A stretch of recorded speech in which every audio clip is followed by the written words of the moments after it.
இன்றைக்கி குட்டிஸோட லஞ்ச் பாக்ஸுக்கு கீரை சாதமும் சோயா சங்க்ஸ் ஃப்ரையும் தான் வந்து செய்ய போகிறேன். கீரை சாதத்துக்கு நான் வந்து முளைக்கீரை எடுத்திருக்கேன். அதை வந்து மசிச்சுட்டு எப்போதும் போல் நார்மலாக மசிச்சுட்டு அதில் வந்து நம்ம ரைஸ் வச்சு மிக்ஸ் பண்ணி கொடுத்துடலாம். முளைக்கீரை வந்து நான் இந்த மாதிரி கட் பண்ணி எடுத்திருக்கேன். இந்த ஒரு 4-5 முறை நல்லா கழுவி எடுத்துக்கலாம். சோயா சங்க்ஸ் ஃப்ரைக்காக நான் ஃபஸ்ட்டே வந்து தண்ணியை வந்து நல்லா பாயில் பண்ணி வச்சுட்டேன். தண்ணி நல்லா சூடானதும் ஸ்டவ்வை ஆஃப் பண்ணிவிட்டு தேவையான அளவு சோயா சங்க்ஸ் இது கூட சேர்த்துட்டு சோயா சங்க்ஸ் எல்லாமே நல்லா சாஃப்டாகிற வரைக்கும் அது ஒரு 5 மினிட்ஸ் அப்படியே இருக்கட்டும். இப்போது நம்ம நல்லா கழுவி வச்சுருக்கோம் இல்லையா கீரை, அது கூடவே வந்து ஒரு 10-12 பூண்டு பல் சேர்த்துட்டு ஸ்டவ்வை மீடியம் ஃப்ளேம்லேயே வச்சுட்டு கீரையை வந்து நல்லா குக் பண்ணி எடுத்துக்கலாம்.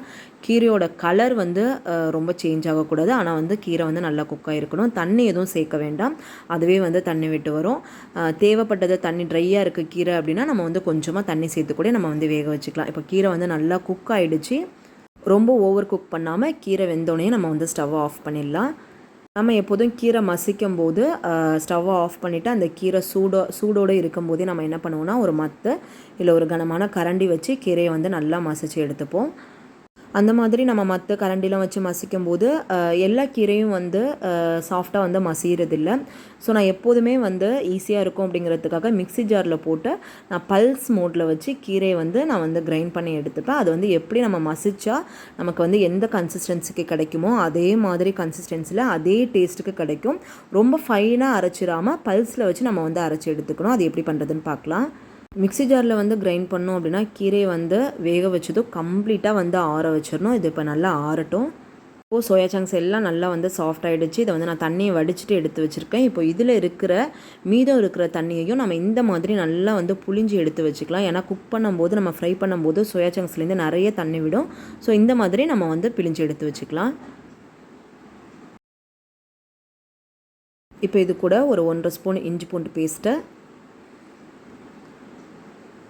1 ஸ்பூன் கிட்ட மிளகாய் பொடி காரத்துக்கு தேவையான அளவு சேர்த்துக்கலாம். 1/2 ஸ்பூன் கரம் மசாலா, ஒரு 1/4 ஸ்பூன் மஞ்சள் பொடி, தேவையான அளவு உப்பு, ஒரு 1/4 ஸ்பூன் கிட்ட உப்பு சேர்த்துட்டு இதை வந்து நல்லா வந்து அந்த சோயா சங்க்ஸ் கூட அந்த நம்ம சேர்த்துருக்க பொடியெல்லாம் சேர்கிற மாதிரி இந்த மாதிரி நல்லா கலந்து வச்சு ஒரு 5 மினிட்ஸ் அப்படியே இருக்கட்டும். 5 மினிட்ஸ் கழித்து நம்ம வந்து ஒரு கடாயில் தேவையான அளவு எண்ணெய் விட்டுட்டு நம்ம மிக்ஸ் பண்ணி வச்சுருக்க சோயா சங்க்ஸை இது கூட எடுத்து சேர்த்துக்கலாம். ஸ்டவ் மீடியம் ஃப்ளேம்லேயே வச்சுட்டு இதை அப்பப்போ வந்து இந்த மாதிரி கிளறி விட்டு நல்லா ஃப்ரை ஆகிற வரைக்கும் நம்ம வந்து குக் பண்ணி எடுத்துக்கலாம். தேவைப்பட்டால் இடையில கொஞ்சமாக எண்ணெய் கூட சேர்த்துக்கலாம். அவ்வளோதான், சோயா சங்க்ஸ் வந்து நல்லா ஃப்ரை ஆகிடுச்சு. ஸ்டவ் ஆஃப் பண்ணிவிட்டு இதை வந்து நம்ம எடுத்து வச்சுக்கலாம். கீரையும் வந்து நல்லா ஆறிடுச்சு. இப்போ நான் மிக்ஸி ஜாரில் கொஞ்சமாக தேவையான அளவு தேங்காய் மட்டும் அரைச்சி எடுத்து வச்சுருக்கேன். தேங்காய் துருவல் இருந்தால் அதுவும் நம்ம வந்து சேர்த்துக்கலாம். சேர்த்துட்டு நம்ம நல்லா ஆறின கீரையை சேர்த்துட்டு அது கூடவே தேவையான அளவு உப்பு சேர்த்து பல்ஸ் மோட்டில் வச்சு நம்ம ரொம்ப ஃபைனாக அரைக்காமல் நம்ம மசிச்சா எப்படி இருக்குமோ அந்த மாதிரி நம்ம வந்து அரைச்சி எடுத்துக்கணும். ஒரு 2-3 முறை பல்ஸ் மோட்டில் வச்சு அரைச்சோம் அப்படின்னா இந்த மாதிரி நமக்கு கிடைக்கும்.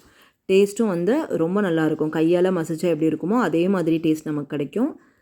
கீரை மசியலும் ரெடி ஆகிடுச்சு. சாதத்து கூட இந்த கீரை மசியலை சேர்த்து மிக்ஸ் பண்ணோம் அப்படின்னா கீரை சாதம் ரெடி ஆகிடும்.